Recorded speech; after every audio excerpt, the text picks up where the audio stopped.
Hi, this is Jason from Horrific Nightmares. Welcome back to another Bayview review. Today, we're going to be talking about Vortex, the Dawn of Sovereignty.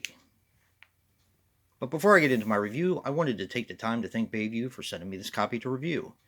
They have an awesome company. They have pretty much something to fit everyone's taste. I'm going to put the links to their YouTube channel, their official website, and their Facebook page in the description box below. Definitely check them out. And don't forget, those of you who have Roku, Bayview Entertainment is now on Roku. Just type in Bayview Films. Vortex is a 2021 film which runs approximately 71 minutes and is directed by Michael Rossier.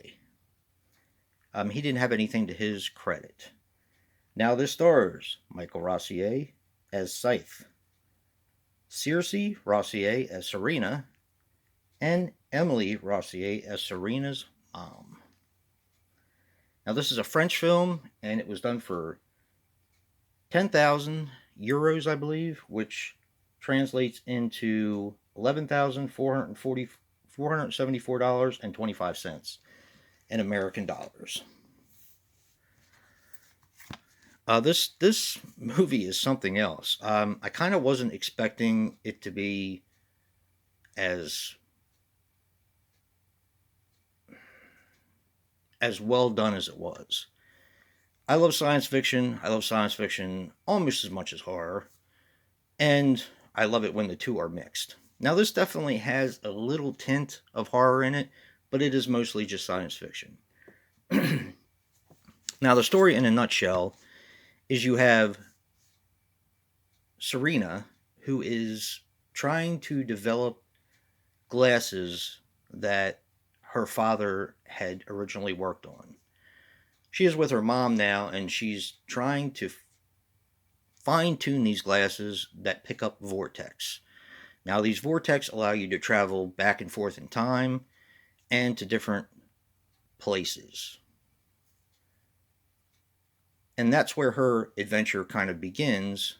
When her mom and her are under attack, she uses the glasses, finds a vortex, and kind of accidentally leaves her mom behind in order to try to find the evil people that are keeping tabs on these people that can use the vortexes. It's kind of the easiest way to describe it. It's almost like a police state. This movie is a lot like The Matrix. Very inspired by The Matrix. Even I was watching a little bit of the director's view on the film, because they have that as part of the extras on this. A bonus feature, In the Depths of the Vortex, with the director. And he cites that The Matrix was a big inspiration for him. The thing that separates this from a lot of other science fiction films is this movie plays out a lot like a role-playing game. Kind of like Dungeons and Dragons. Now, the movie is probably over 90% digital, computerized with CGI. And with the money that they had, he did as well as he could. I mean, he cites that he invested a lot of years and a lot of his own money into this project. And for that, it is purely a passion project, and I have a lot of respect for that. So he used the best of what he had for what money he had in order to put into it. But back to the role-playing aspect, I thought it was very interesting, because as you meet these different characters of the science fiction world, when they are introduced, they have their stats underneath of their name. Like as a new character comes walking into the frame, it puts their name, and then underneath of it puts their different objectives, what they do well, and it has the dice roll plus this plus that. It's very interesting and a very neat way to do it. because this could very well be turned into a role playing game, a digital computerized role playing game, kind of like a video game. And that's kind of what it reminded me of for the most part. The cast is very limited, but you do have these CGI characters all throughout it, like monsters and stuff that you would see kind of in the Star Wars films. Different races, different breeds. The one con I had for this film, because I thought this movie was done extremely well for what they had, I thought they could have fleshed out the story a little bit more. Because when I was watching it, as I was enjoying the eye candy, the acting's okay. It's not anything to write home about, but it is what it is. He's basically working with family. As you're watching all this eye candy and these really cool ideas come up on the television that you're watching, I couldn't help thinking that the movie is very confusing.